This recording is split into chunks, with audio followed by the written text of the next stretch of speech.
WhatsApp guys, this is Rajveer here. कैसे हो आप सभी? और कैसा चल रहा है आप लोगों का सेलिबेसी, ब्रह्मचर्यता, NoFap, semen retention, force retention, whatever जो कुछ भी कहते हो आप लोग। और हाँ, मेरा तो जानते हो बढ़िया जा रहा है, बट अभी थोड़ा कंडीशन ख़राब हो रखा है एलर्जी की वजह से। मुझे सांस लेने में दिक्कत अभी बनी हुई है, कम्प्लीटली अभी गया नहीं है, प्रॉब्लम ठीक नहीं हुआ है। और सांस लेने की दिक्कत कुछ ऐसे है कि यूँ समझ लो, जैसे मैं पहले continuous 10 kilometre 12 kilometre continuous walk कर लेता था, अभी 2 से 3 किलोमीटर वॉक करता हूँ तो मेरी सांस चढ़ जाती है। ऐसा लगता है सांस ही नहीं आ रहा है, और ऐसा लगता है कि हार्ट जो है ना बिल्कुल वो पंपिंग कम कर दिया है, और सांस लेफ़्ट साइड में बिल्कुल मतलब फील ही नहीं होता है, ऐसा लगता है सांस फूलने लगता है। तो ऐसी वाली प्रॉब्लम हो गई है। तो डॉक्टर ने तो यही बताया कि एलर्जी की वजह से ऐसा हो रहा है, ये एलर्जी जैसे ख़त्म होगा ठीक हो जाएगा। बट ऐसे प्रॉब्लम्स जब हो जाते हैं तो उससे रिलेटेड बहुत सारे उल्टे सीधे थॉट्स चलने लगते हैं हमें, और ये कॉमन है, सबको चलते हैं। लेकिन मैं सेलिबेसी के दम पे उन सारे नेगेटिव थॉट्स को कंट्रोल किए हुए हूँ, अभी कर रखा हूँ। मुझे भी थॉट्स आते हैं कि कहीं हार्ट अटैक ना आ जाए मुझे, या हार्ट फेल्योर ना हो जाए वगैरह वगैरह, क्योंकि ऐसे सिम्टम्स आएंगे तुमको बॉडी में तो ऐसे थॉट्स आने हैं। ये कॉमन सी बात है, उसको तुम कितना भी कमांड करो रोको, थॉट्स तो आने हैं। लेकिन सेलिबेसी करने का बेनिफिट्स ये है कि ऐसे थॉट्स से हम लड़ लेते हैं, डर नहीं लगता है हमें, और अवॉइड कर देते हैं, उसको इग्नोर कर देते हैं। ये इतनी कैपेबिलिटी आ जाती है, इतना पावर आ जाता है, और ये मैं सेलिबेसी के दम पे ही कर रहा हूँ। और ये प्रॉब्लम भी आप लोगों को बता रहा हूँ कि ऐसे प्रॉब्लम से मैं सफ़र कर रहा हूँ, सांस की प्रॉब्लम से, और उसमें भी वीडियो शूट कर रहा हूँ आप लोगों के लिए। तो चलो फिर आप लोग बताओ कि आप लोग को क्या क्या डिफ़िकल्टीज़ फेस करनी पड़ रही है इसमें सेलिबेसी में। और जो भी डिफ़िकल्टीज़ फेस करनी पड़ रही होगी ना, आप लोग कमेंट कर देना मुझे, मैं उस पर वीडियो शूट करूँगा। अभी तो मैं उतना कुछ कर नहीं पा रहा हूँ, फिर भी सोचा कि आज भी आप लोगों के लिए वीडियो कुछ शूट कर दूँ, थोड़ा बहुत मोटिवेट कर दूँ। और देखो यार, जैसे अपने ना आपको अपने आप को मतलब हमेशा फिट रखो, हेल्दी रखो, क्योंकि इस दुनिया में तुमको इवन तुम्हारे मदर फादर की भी मैं बात करता हूँ, मदर फादर भी जो है ना, अगर तुम्हारे लाइफ में कुछ ऐसा हेल्थ इशू हो जाता है तो वहाँ पे तुमको उनका रियल फेस देखने को मिल जाएगा। ये तुम्हारे जो मदर फादर हैं, एक्चुअली में इन्होंने तुमको पाला पोसा और इतना बड़ा क्यों किया है। उनका भी एक स्वार्थ है, एक नीड है, और वो नीड और वो स्वार्थ तुम उनका पूरा करते हुए नज़र नहीं आओगे ना, और उनको लगेगा कि शायद ये ख़त्म हो गया है, तो वो लोग फिर तुमको उनका रियल फेस दिखेगा कि ये लोग भी स्वार्थी हैं। जो कि सबके लाइफ में शायद वो पॉइंट नहीं आता है, वैसा कंडीशन नहीं आता है कि उन लोगों को ये सब बात पता चल पाए।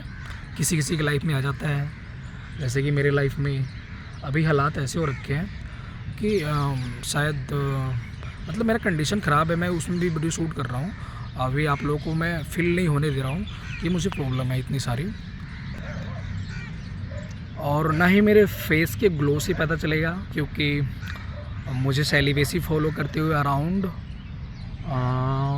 मतलब अभी डे फिर मैं आज काउंट ही नहीं किया यार, मतलब समझ लो 125-26 दिन के करीब में हो रहा है। आज 125-26 दिन हो गया लगभग, मैं जोड़ूंगा बाद में तो पूरा एक्चुअल में बताऊंगा, क्योंकि मैं जनवरी 1 से स्टार्ट किया था, आज मई 5 है, तो अराउंड 126-27 डेज़ हो रहे होंगे इतना।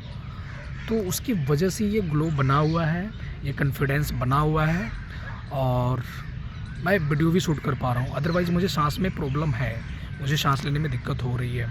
तो जब ऐसे तुम्हारे हालात हो जाते हैं ना, तो पेरेंट्स को भी लगता है कि शायद ये ख़त्म हो गया, या इसको शायद कुछ हो जाएगा, अब कुछ कर नहीं पाएगा। तो फिर वहाँ पे उनका रियल फेस दिखता है, और ऐसा सभी के लाइफ में नहीं होता है। किसी किसी के लाइफ में होता है।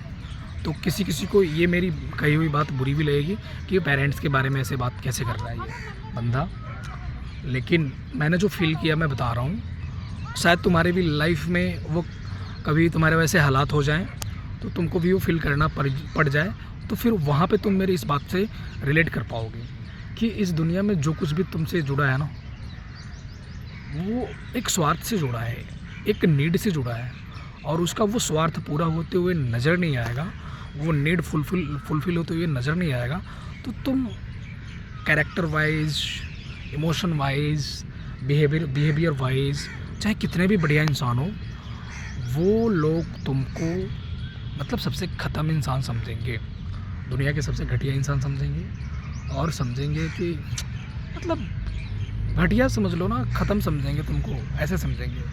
तुमको फील होने लगेगा कि उनका बिहेवियर से, उनके वे ऑफ टॉकिंग से, उनकी हर चीज़ तुमको फील करा देगी। और मैंने जो फील किया तुमको बता दिया हूँ। तो मैं यही इस वीडियो के माध्यम से यही कहना चाहता हूँ कि किसी के लिए भी उतने स्ट्रेस में मत जाओ। और ये मुझे प्रॉब्लम शुरू हुई है, ये डिप्रेशन के बाद में ही मेरा शरीर इतना वीक हुआ कि ये सब प्रॉब्लम स्टार्ट हुए हैं बाद में।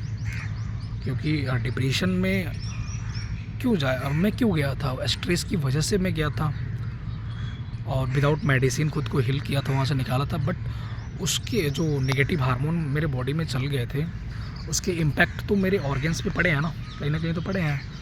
तो वो कहीं ना कहीं डैमेज किया है, तो इतना जल्दी रिकवर नहीं हुआ है शायद, मुझे जहाँ तक लगता है। उसको होने में, कंप्लीट रिकवर होने में और थोड़ा सा टाइम लग सकता है। उसी की वजह से भी मुझे लग रहा है ये प्रॉब्लम ये भी क्रिएट हुआ है, डाइजेशन का प्रॉब्लम, और डाइजेशन के प्रॉब्लम से ये एलर्जी और सांस की प्रॉब्लम स्टार्ट हुई है। तो मैं यही कहना चाहता हूँ कि अपने हेल्थ का पूरा ध्यान रखो, और मेंटल हेल्थ का, और किसी के लिए भी उतना स्ट्रेस नहीं लेना है, चाहे मदर फादर कोई भी हो, उतना स्ट्रेस लो कि जितना तुम झेल सको, उससे ज़्यादा नहीं। ज़्यादा भावुक नहीं होना है किसी के लिए भी, क्योंकि जो तुम्हें ये परमात्मा के थ्रू जो तुम्हें लाइफ में लिया ना, और इसको तुम ध्यान नहीं देते हो, इसका केयर नहीं करते हो, अगर इसमें कुछ हो जाता है तो जिसके लिए तुम स्ट्रेस ले रहे हो ना, जिसके लिए भी तुम, चाहे मदर फादर, चाहे तुम अपनी बंदी, चाहे तुम्हारे लाइफ में जो भी कोई उतना प्रिय है, जिसको तुम बहुत मानते हो, वो फिर उसका रियल चेहरा तुम देखोगे जब तुम डैमेज हो जाओगे, जब तुम्हारी वो उनको दिखेगा ना कि ये बंदा ख़त्म हो गया है और शायद ये ऐसे ख़त्म हो जाएगा, तो वो अपना रियल फेस तुमको दिखाएंगे, और फिर तुमको लगेगा कि मैंने किसके लिए इतना स्ट्रेस ले लिया, और मैंने क्यों लिया इतना स्ट्रेस, मुझे नहीं लेना चाहिए था। ये मुझे ज़िंदगी परमात्मा के माध्यम से मुझे मिली थी, और मुझे इसको एंजॉय करके जीना चाहिए था, एंटरटेनमेंट के साथ में जीना चाहिए था, इतना स्ट्रेस नहीं लेना चाहिए था। और ये बात उस टाइम पे तुम्हें समझ में नहीं आएगी, बाद में समझ में आएगी, जब तुम इसमें फंस जाओगे कभी स्ट्रेस में, डिप्रेशन में, और तुम्हारे हालात ऐसे हो जाएंगे कि तुम कुछ कर नहीं पाओगे चाहते हुए भी, और दुनिया तुमको एक बहुत भद्दे नज़र से देखना स्टार्ट करेगी। उस टाइम पे तुमको ये बात समझ में आएगी कि मैंने स्ट्रेस लिया तो क्यों लिया, और लिया भी तो ऐसे लोगों के लिए क्यों लिया, जो जिनके लिए लिया वही मुझे घटिया समझ रहे हैं, ख़त्म समझ रहे हैं, कमज़ोर समझ रहे हैं। तो मैं यही कहना चाहता हूँ, मैं ये नहीं कहना चाहता हूँ कि तुम अपने मदर फादर, चाहे जो भी तुम्हारा लविंग बिंग है, उससे प्रेम मत करो, लेकिन उसका एक दायरा रखो, एक लिमिट रखो कि यहाँ तक इसके लिए स्ट्रेस लेना है, इससे ज़्यादा स्ट्रेस नहीं लेना है, क्योंकि तुम्हारी एक पर्सनल लाइफ है, और वो डैमेज होगी ना, तो तुम डैमेज हो जाओगे तो ये फिर तुमको छोड़ने लगेंगे ये लोग, और तुम फिर वहाँ पे हैंडल नहीं कर पाओगे। सब कोई हैंडल नहीं कर पाता है। मैं जैसे हैंडल कर लिया हूँ, करते आ रहा हूँ, सब कोई उतना डिटैच नहीं होता इन सब चीज़ों से। तो इसलिए मैं समझा रहा हूँ आप लोगों को कि इतना स्ट्रेस नहीं लेना है किसी के लिए भी, चाहे वो कितना भी प्यारा हो। मदर फादर, मैं मदर फादर की बात कर रहा हूँ, इससे प्यारा तो कोई नहीं होगा ना, उनके लिए भी नहीं लेना इतना स्ट्रेस। तुम्हारी अपनी लाइफ है, इसको बेहतरीन बनाओ, और स्ट्रेस तो बिल्कुल नहीं लेना है। स्ट्रेस की वजह से मैं फंसा हूँ, अदरवाइज़ मैं फिज़िकली बहुत स्ट्रॉन्ग हूँ, अभी भी हूँ, पहले तो और था, लेकिन डिप्रेशन की वजह से शायद कुछ बॉडी थोड़ी नर्व वगैरह की वीकनेस हो गई, और उसमें मैंने मेडिसिन नहीं लिया, तो शायद उसकी वजह से अभी भी मैं झेल रहा हूँ उसी की वजह से, लेकिन ये ठीक हो जाएगा क्योंकि इस बार सेलिबेसी कंप्लीट 1 ईयर का है। उसको ब्रेक नहीं करूँगा मैं कंप्लीट। मुझे फाइनल हीलिंग चाहिए। और मैंने दुनिया के बहुत सारे रंग देख लिए हैं, दुनिया मेरी रंग देखेगी अब क्योंकि मैं तो हिल होके रहूँगा। मुझे यार, मैं इंसान बढ़िया हूँ, मैं सबके लिए बढ़िया सोचता हूँ। और जब मैं डिप्रेशन में फंसा था उस टाइम भी सबके लिए बढ़िया ही सोच रहा था। फिर मैंने सोचा कि मेरे लाइफ में इतना बुरा हुआ क्यों, मैं डिप्रेशन में मैं क्यों फंस गया। मैं सबके लिए इतना बढ़िया सोचता हूँ, सबके लिए अच्छा करना चाहता हूँ, मैं फिर भी फंस गया। और फंसने के बाद फिर मैं जिनके लिए मैं इतना सोचता था उन्हीं का अलग बिहेवियर देखा, तो फिर मेरा मतलब पूरा हार्ट ब्रेक हुआ और तगड़ा वाला ब्रेक हुआ। और फिर मैंने वहाँ से कान पकड़ा कि इतना भावुक, इतना इमोशनल तो कभी होना ही नहीं लाइफ में किसी के लिए भी। तो इसलिए भी मैं आप लोग को यहाँ पे बता रहा हूँ, किसी के लिए इतना भावुक मत होना, इतना इमोशनल मत होना कि वो तुम्हारे ब्रेन तक पहुँच जाए, उसका स्ट्रेस, उसका तनाव, और वहाँ तक तुमको डैमेज कर दे। क्योंकि यहाँ तक तुम जब डैमेज हो जाओगे ना, तो यहाँ से रिकवरी के लिए बहुत कॉन्फिडेंस, बहुत डिटैचमेंट और बहुत जज्बा की ज़रूरत होती है। सब कोई नहीं हो पाता है। डिप्रेशन में देख लो, उठा के बहुत सारे केस पड़े हैं, सालों से पड़े हुए हैं, नहीं निकल पाते हैं लोग। मैं निकल गया हूँ, मैंने हील कर लिया है, लेकिन उसका इम्पैक्ट है मुझ पर, अभी भी है, जो कि मैं झेल रहा हूँ अभी भी थोड़ा थोड़ा। तो इसलिए मैं आप लोग को एडवाइस दे रहा हूँ, नो मेंटल स्ट्रेस, बिल्कुल नहीं, किसी के लिए भी नहीं। तो चलो फिर, अपना ध्यान रखना, और तब तक के लिए बाय एंड थैंक यू। अगला अपडेट दूंगा आप लोगों को। चलो फिर बाय।